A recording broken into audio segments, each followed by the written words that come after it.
welcome to the stage the 45th and 47th President of the United States, Donald J. Trump.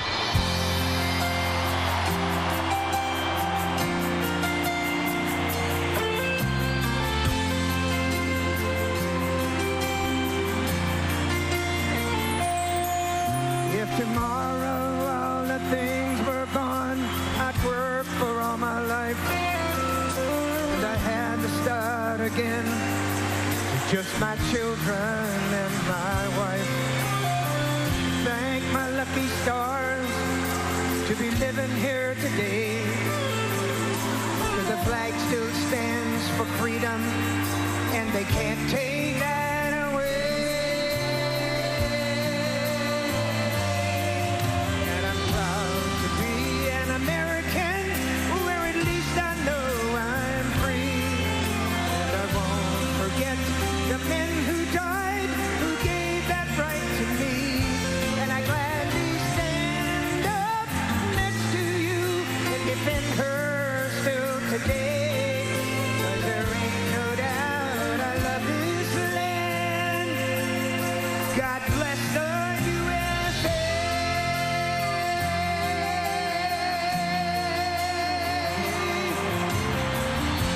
For America, for Charlie Kirk.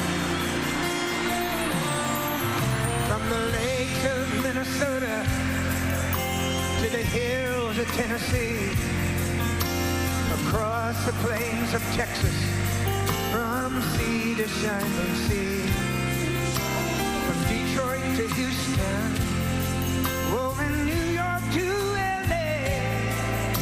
There's pride in every American heart, and it's time we stand and say that I'm proud to be an American, where at least I know I'm free. And I won't forget the men who died, who gave that right to me. And I gladly stand up next to you and defend her still today.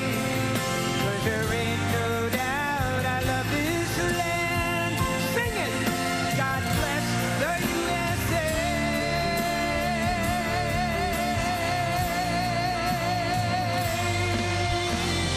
And I'm proud to be an American, where at least I know I'm free.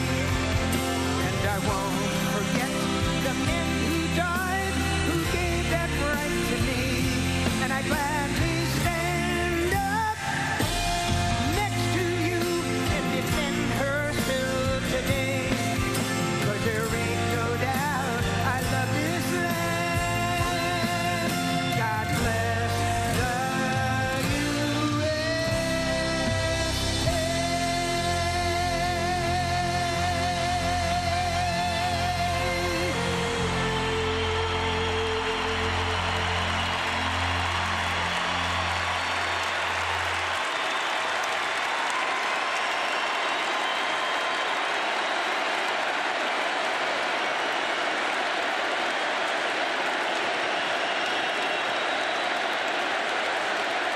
Well, I want to thank you very much, Lee.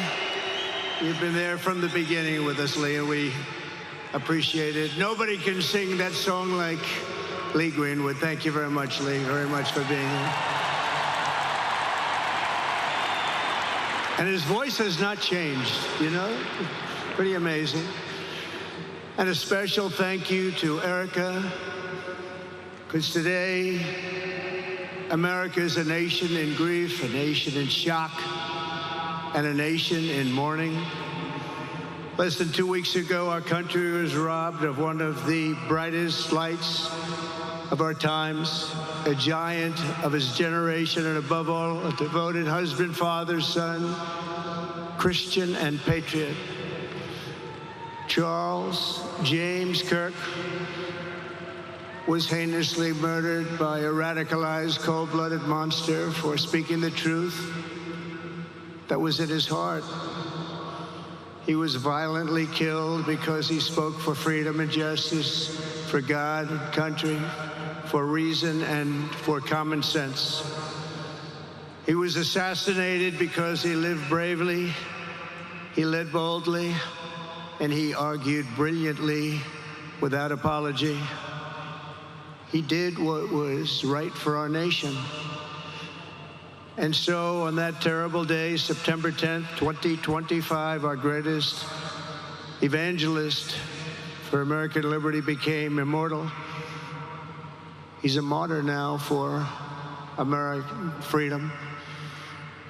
I know I speak for everyone here today when I say that none of us will ever forget Charlie Kirk, and neither now will history.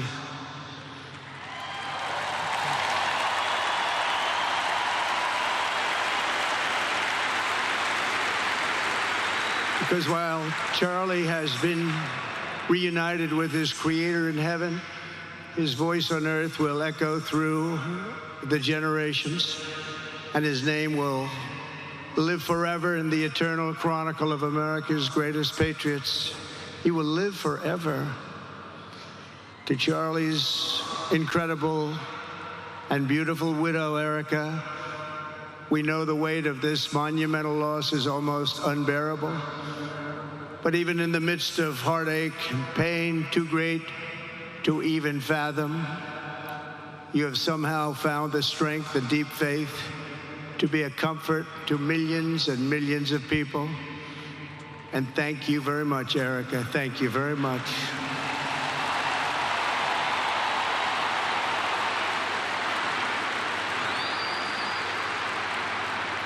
Today, an entire nation wraps its loving arms around you and your beautiful children. We share in your immense and overwhelming sorrow, and we vow that we will do everything we can to ensure that your children grow up in a land where their father is honored and revered as a great American hero. That's what he is.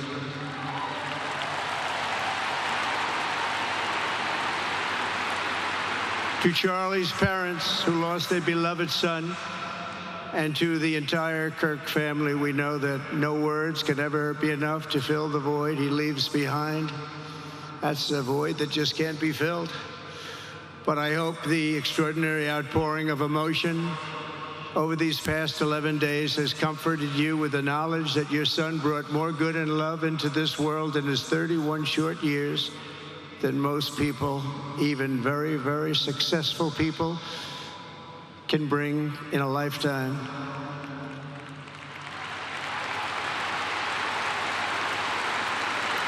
Charlie Kirk loved America with everything he had, and as we can see so clearly today, America loved Charlie Kirk.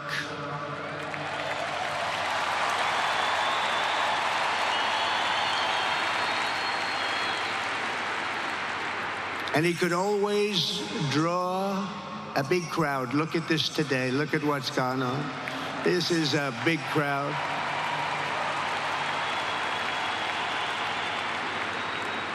Here today we have the Vice President of the United States, J.D. Vance. We have the Speaker of the U.S. House of Representatives, Mike Johnson. We have countless members of the United States Senate, and I'm sorry I'm not going to introduce you, but I'll be up here. They're all over the place. And likewise, the House of Representatives, they're all over this big stadium. This is not an arena, this is a stadium. Our great cabinet and this stadium packed with rafters of people, not to mention the one across the street that also has tens of thousands of people, and they're watching us on screen right now.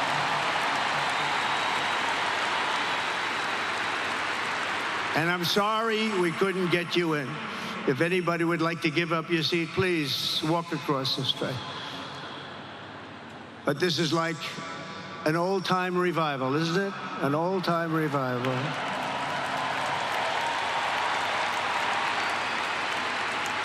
For millions of Americans, especially young people, it is agonizing and unthinkable to say goodbye to a patriot whose heart still had so much to give. It's so much. Raised in the suburbs of Chicago, Charlie was filled with a patriotic spirit from his youth, and he was an all-American in everything he did. And one of the last things he said to me is, "Please, sir, save Chicago. We're going to do that. We're going to save Chicago from horrible crime.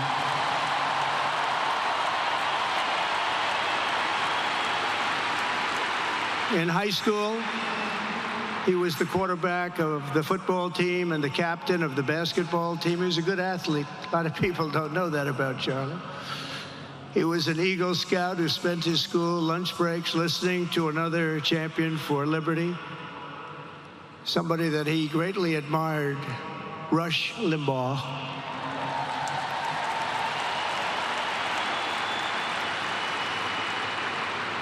But what was even more important to Charlie than politics and service was the choice he made in the 5th grade, which he called the most important decision of his life, to become a Christian and a follower of his Savior, Jesus Christ.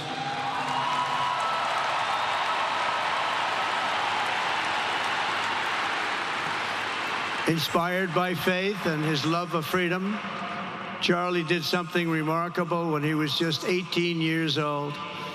On the advice of a mentor who told him to put off going to college because he was doing so well, he devoted his life to converting young people to the conservative cause. How did he do? Take a look. How did he do?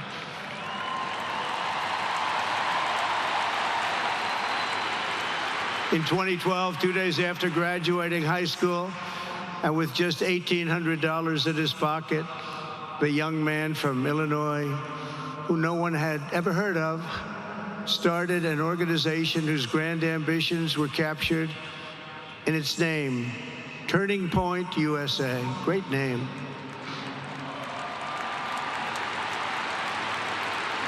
And I have a feeling it's going to be bigger and better than ever before. Does that make sense? It's going to be bigger and better than ever before. Look at what's happening. 12 years ago, Charlie walked onto his first college campus, the very liberal University of Wisconsin at Madison. He set up a card table and put up a sign with 3 words: "Big government sucks." Could you believe that? That's Charlie.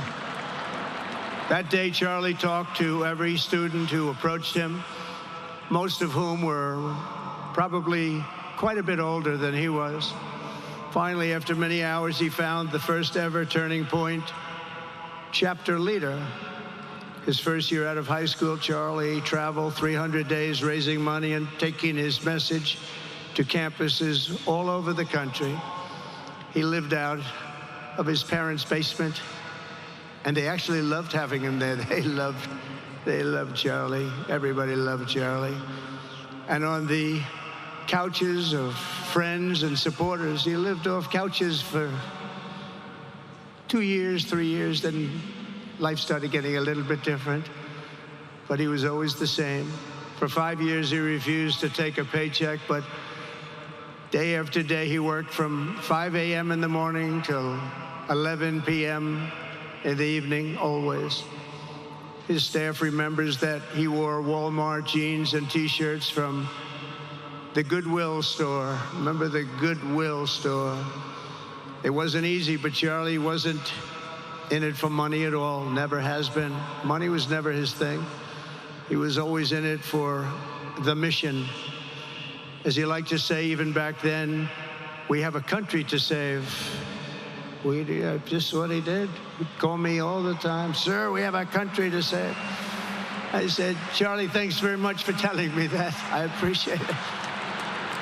Charlie volunteered for my 2016 campaign and traveled the nation with my son Don and Eric. I got to know him very well and saw immediately that Charlie was actually a master builder of people. It was Charlie who first started organizing young black conservatives hungry for support and leadership. It was Charlie who stood up for persecuted Christians and Jews on college campuses. It was Charlie who helped bring online censorship, free speech, and cancel culture to the fore of our political debate. He was right up there with me. It was Charlie who helped unite MAGA, and you know what MAHA is? That's right, Make America healthy again.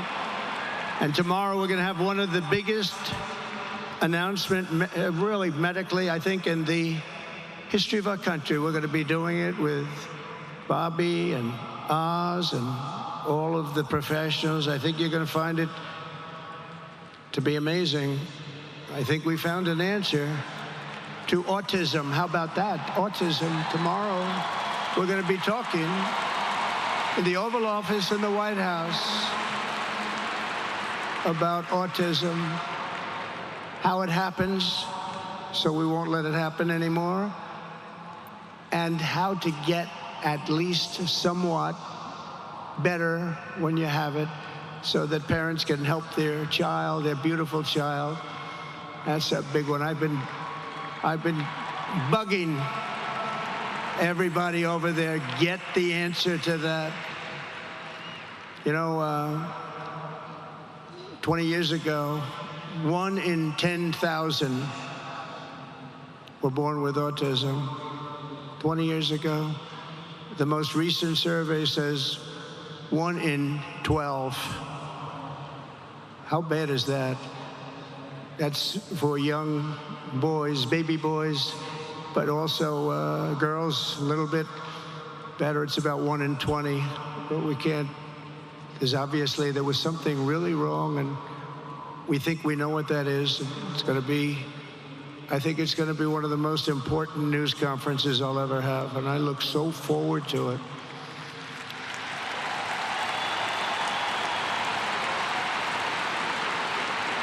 And you know who else looked forward to it? Because he knew. I'd tell him a little bit about what was going on. Was Charlie. He would have been front row center, believe me. We'll be missing him tomorrow. It was such a big deal for him, too. He brought together Donald Trump, Bobby Kennedy, right here in the great state of Arizona 1 year ago. Remember that? What a night, what a day that was. And it was Charlie who was among the first to speak to me about a man from Ohio by the name of J.D. Vance. Have you ever heard of him? He's doing a good job.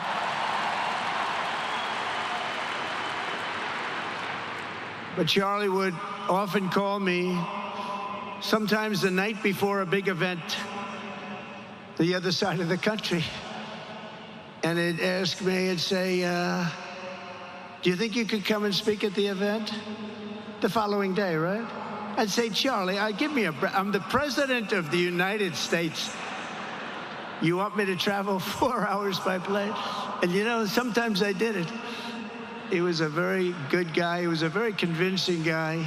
He didn't stop, but he would ask for things like that. Sir, could you be tomorrow in California? I said, Charlie, give me a break, please. He just wouldn't stop. And he succeeded. But I almost always went because you never wanted to let Charlie down. He worked so hard. You just didn't want to let him down. I felt guilty. He'd make me feel very guilty.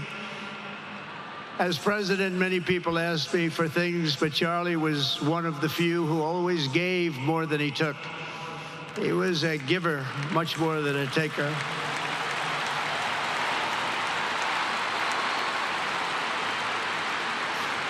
And no matter how big Charlie became, no one was too small for him to notice. He was good to everybody. Didn't matter.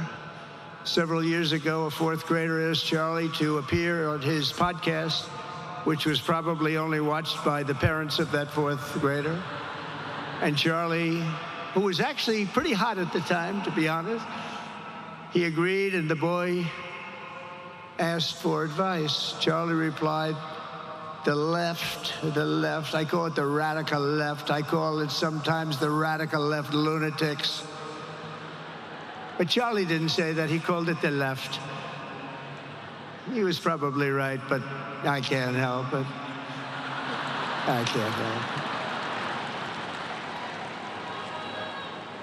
it. So he said the left, radical left lunatics, may have all the money in the world, but they can never outwork me. I will wake up as early as I need to about himself. I will stay up as late as I need to, and I will never stop fighting for our country. And he did this until his dying breath. That's what he was doing. That's what he was doing. Think of it. Wow. What a horrible moment. I was in the Oval Office when I heard they came in, and it was like a surreal experience, a terrible, terrible. I had some very big people in the Oval Office, and I was in the midst of a very important conversation for our country, big people, the biggest. And I said, you have to leave now. When they told me that, they told me in front of a group of very powerful people, I said, you have to leave now, right now, please. Right now. You have to leave. Go. By his own determination and skill, Charlie Kirk built Turning Point from his humble beginnings, the beginnings that nobody believed could ever end up something like this, into a great movement and a juggernaut of American politics. And, you know, we have a massive stadium loaded up with people, but he got tremendous crowds before he had this kind of horrible news and before we had to hear what happened so terribly. He delivered more than 250 speeches a year at over 200 colleges and universities, and that was at a time when it was not really vogue to go to colleges and universities if you were a conservative. It really took great courage. And we used to talk, and I said, you know, I think they're much more conservative than we know, and he agreed, but it just wasn't something that was happening because the radical left would do very bad things, very dangerous things. But Charlie set up chapters on 2,200 campuses and spoke at more than 1,000 churches. He launched a podcast and radio show that grew to an audience of 1 million Americans a day, one of the bigger shows on radio. And Charlie didn't just bring young people into the movement. All of a sudden, it started to grow by leaps and bounds. By 2024, we won more young people than any Republican candidate in the history of our country, including, for the first time, a majority of males under 30. Can you believe it? Remember when Republican presidential candidates would get 4%? No, we did unbelievably with young people. And he was a big, big factor. Unbelievable. But he made me work for it. Sir, you have to make a speech here. You have to make a speech there. But we did it, and we won, and our country is doing unbelievably well now. We had a country that was dead 1 year ago, and now we have the hottest country anywhere in the world. And Charlie helped us make it that. One of the great people. But through it all, the core of Charlie's message and his basic method never changed. It never really changed. He stayed the same person also. At every campus event, Charlie asked the people who disagreed with him to come forward, and instead of silencing them, he handed them a microphone and let them speak. And he'd convinced so many of them. It was a pretty amazing thing to watch, actually. Shortly before Charlie arrived on campus, the day he was assassinated, a staff member texted him that there were many critics and students who were opposed to his views, and rather strenuously in the crowd. And that actually made him feel good because he wanted to convince them. He understood. He really did. He understood what was right. And he was right about that. A lot of it was based on common sense, by the way. Charlie wrote back to the staff member saying, I'm not here to fight them. I want to know them and love them, and I want to reach them and try and lead them into a great way of life in our country. In that private moment on his dying day, we find everything we need to know about who Charlie Kirk truly was. He was a missionary with a noble spirit and a great, great purpose. He did not hate his opponents. He wanted the best for them. That's where I disagreed with Charlie.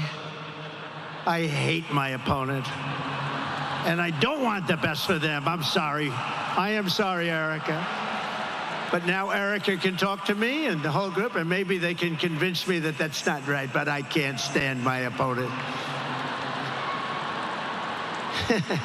Charlie's angry, looking down. He's angry at me now. He wasn't interested in demonizing anyone. He was interested in persuading everyone to the ideas and principles he believed were good, right, and true. Before each appearance, he prayed these words: God, use me for your will. Always said the same thing: use me for your will.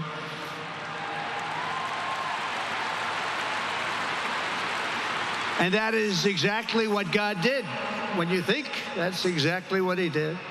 The more success Charlie had, and he was getting more and more successful, the more dangerous his mission became.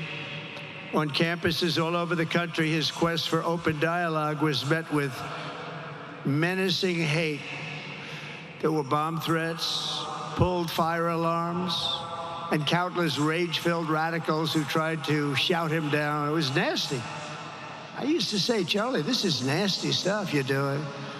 At one event, police had to build barricades to protect students from an angry mob of thugs. Many of these people, by the way, are paid a lot of money to do this. They're agitators. They're paid agitators. Remember that? When you see they all have the same beautifully printed sign, every sign is identical, comes out of a top-level print shop. That's not the signs that are made in somebody's basement. Those are paid for by very bad people, and hopefully we're going to be finding out through the DOJ who those people are.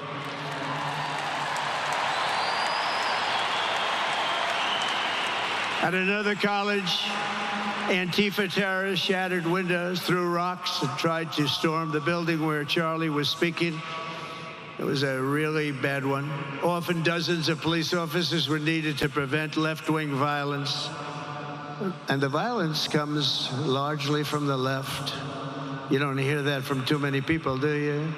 And virtually every day for years before he was murdered, Charlie received these horrible death threats. People don't know. I used to talk to him about it. He said, I got some threats.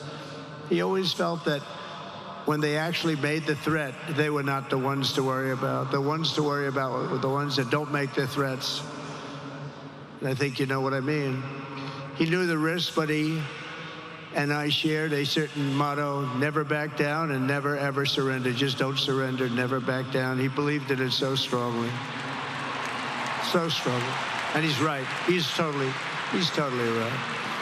The radicals and their allies in the media, sometimes referred to, as my son said, the fake news media, tried to silence Charlie for a simple reason: because he was winning, and he was winning big. He was taking over college campuses, colleges that had, in theory, only very liberal, or as they like to say, progressive. I call them liberal, but they like to call themselves, because it's such a beautiful word, progressive. They're the opposite of progressive, if you think about it. But they were really nasty, and he would go into these colleges. All of a sudden, within 2 years, 3 years, they turned into bastions of conservatism. It was really quite amazing to see. They lied about him because they did not want you to listen to him or to learn from him, because what he was talking about and even preaching made so much sense. Everywhere he went, he won the debates, he won the hearts, he won the minds, and yes, he won the elections for people. He helped us, he helped other people. We won the biggest election in the history of our country, I believe.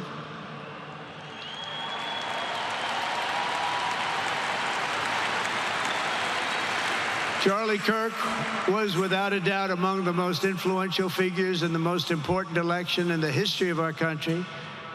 The election of, that beautiful day, November 5th, 2024. Do you remember that day? It was 9 months ago. What a day that was. I mean, we had a pretty good day in the first one.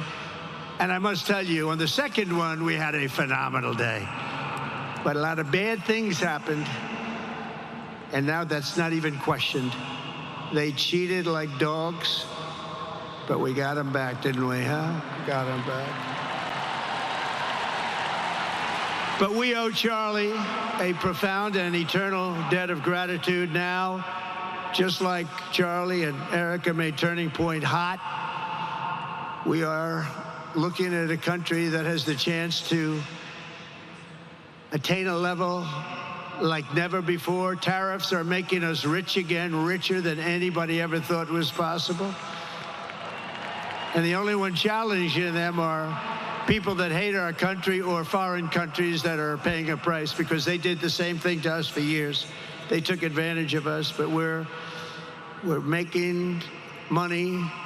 We're becoming richer and richer, and we're taking care of our people better and better when we do that. And we can take care of other countries better and better, but we're doing unbelievably well. The tariffs have really been a hold. The election was big, but the tariffs, because of the election, came in. And remember, other nations do that to us.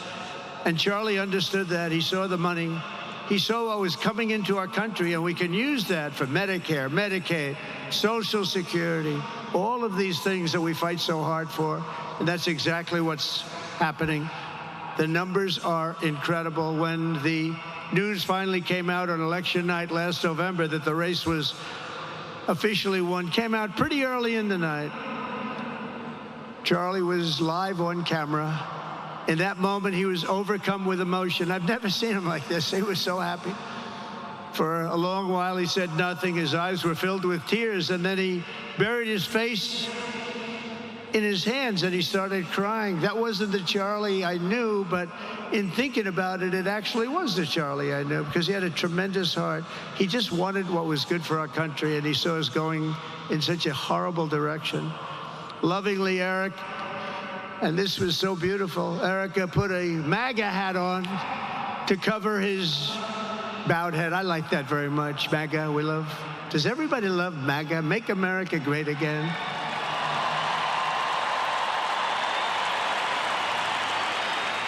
When Joe Biden used to get up, remember the speeches? We will stop MAGA. We will stop MAGA. You know, he could barely get the words out. We will stop. I said, can somebody inform him that MAGA means Make America Great Again? How do you say you're going to stop it? And Charlie understood that. When Charlie finally looked up and spoke, he smiled through the watery eyes and simply said, I am humbled by God's grace. That was his statement that night. I was watching him. I was very impressed, actually. It showed he had a big heart. Every single American should take a long, hard look at the twisted soul and dark spirit of anyone who would want to kill a young man as good as Charlie. To kill anybody, but to kill a man like this, he didn't deserve this. He didn't deserve this. Our country didn't deserve this. And anyone who would make excuses for it are just out of their mind. Charlie's murder was not just an attack on one man or one movement. It was an attack on our entire nation. That was a horrible attack on the United States of America. It was an assault on our most sacred liberties and God-given rights. The gun was pointed at him, but the bullet was aimed at all of us. That bullet was aimed at every one of us. Indeed, Charlie was killed for expressing the very ideas that virtually everyone in this arena and most other places throughout our country deeply believed in. But the assassin failed in his quest because Charlie's message has not been silenced. It now is bigger and better and stronger than ever before, and it's not even close. And it's rare that such a thing happens, but Charlie is bigger today than he was, think about it, just 2 weeks ago. He's bigger today than he was 2 weeks ago. Now, that may not help his friends and loved ones, of which there are so many. It may not help Erica and those beautiful children who have to suffer so horribly through this moment, but they know it's true. He's bigger now than ever before, and he's eternal. He's eternal. And I just want to say we love him. And he's looking down at us right now, and he's saying, wow, that's a great crowd. He's saying, that's a great crowd.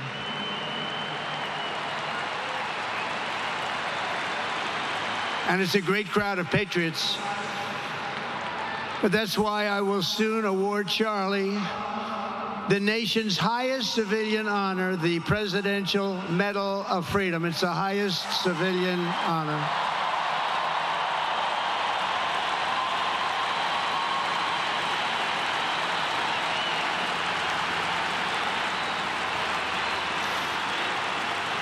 And we will do the ceremony at our beautiful White House in a very safe Washington, D.C., a place that Charlie truly revered. You know, we stopped the crime in Washington. Took 12 days.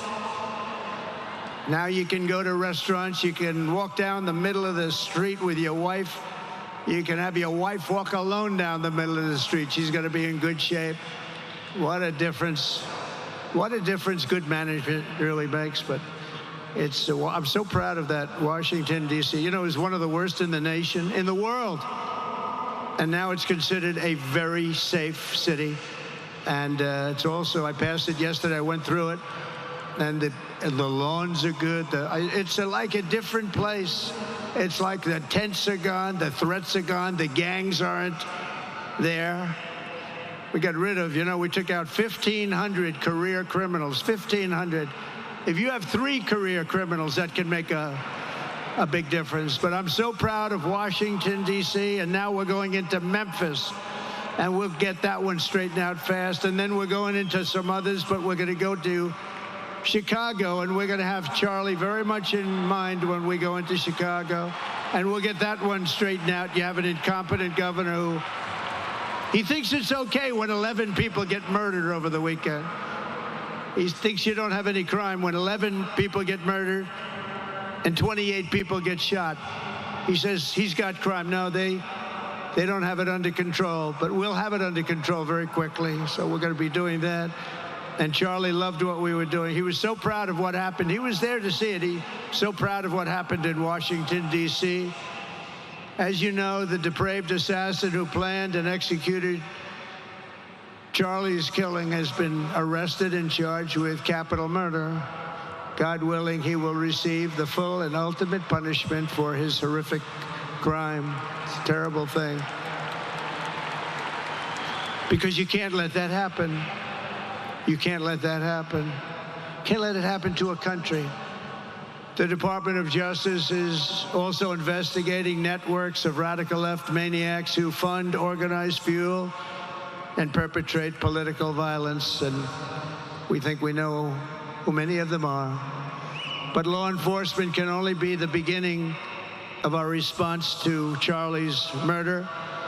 Over the last 11 days, we have heard stories of commentators, influencers, and others in our society who greeted his assassination with sick approval, excuses, or even jubilation. You've heard that. So have I. Couldn't believe it. Some of the very same people who spent the last 8 years trying to sit in moral judgment of anyone who disagreed with them about politics suddenly started cheering for a murder. Incredible. You know the names. They're major losers, by the way. That will be proven out in a short period of time. Some of the very people who call you a hater for using the wrong pronoun were filled with glee at the killing of a father with 2 beautiful young children. And the same commentators who this week are screaming fascism over a canceled late-night TV show where the anchor had no talent and no ratings, last week were implying that Charlie Kirk deserved what happened to him. No side in American politics has a monopoly on disturbed or misguided people.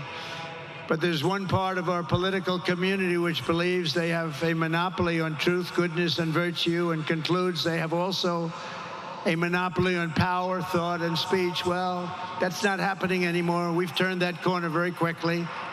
Tragically, atrocities of this kind, and kind that we saw in Utah, of all places, are the eventual consequence of that kind of thinking.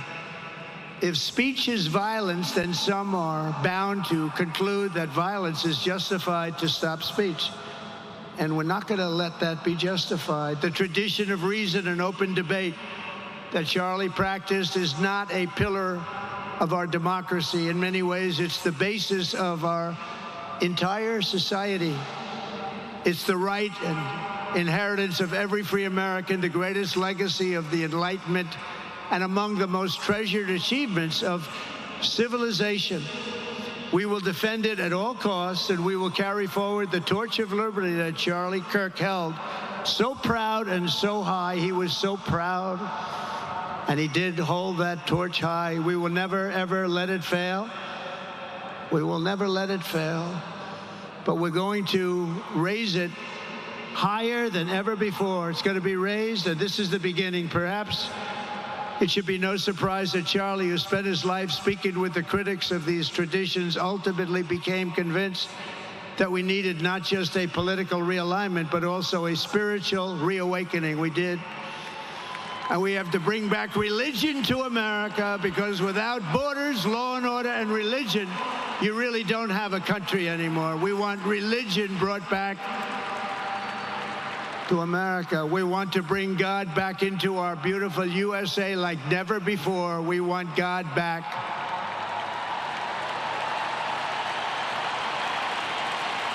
Charlie would have been so pleased to hear his friends and colleagues today giving testimony and giving glory to God. Within minutes of the gunshot in Utah, millions of Americans, young and old, heard the news and dropped to their knees and started praying. Even many who rarely prayed asked God for a miracle. Please, God, save Charlie. But although Charlie's time with us on earth has ended, those prayers for a miracle have already been answered. Look at what's happening. Look at what's happening. In the days since Charlie's death, we have seen how his legacy has touched so many millions around the world. In Calgary, Canada, thousands gathered at City Hall to sing the American national anthem and raise up posters with the name Charlie Kirk. In Seoul, South Korea, crowds gathered to wave American flags and shout, "We are for Charlie Kirk." His memory has been honored in the streets of Berlin, Warsaw, Vienna, Sydney, Madrid, London, Tel Aviv, and all over the world. So beautiful to watch. A man as far away as rural Australia texted a pastor, "I'm going to come to church tomorrow for the first time ever." The pastor asked, "Why is that?" The man replied, "Because of Charlie Kirk." Can you imagine? The lesson of Charlie's life is that you should never underestimate what one person can do with a good heart, a righteous cause, a cheerful spirit, and the will to fight, fight, fight. Have to fight. We're saving our country. And Charlie's a big factor, such a big factor. Charlie Kirk started with only an idea to change minds on college campuses, and instead he ended up with a far greater achievement, changing history. He changed history. Today, Charlie Kirk rests in glory in heaven for all eternity. He has gone from speaking on campuses in Wisconsin to kneeling at the throne of God, where he is right now.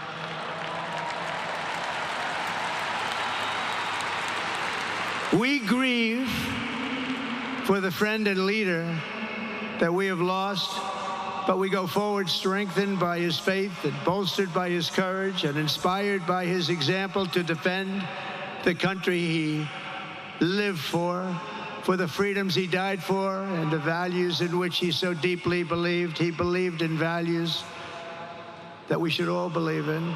Charlie created something very special. It's called Turning Point USA. And under the leadership and love of Erica, it will become bigger and better and stronger than ever before.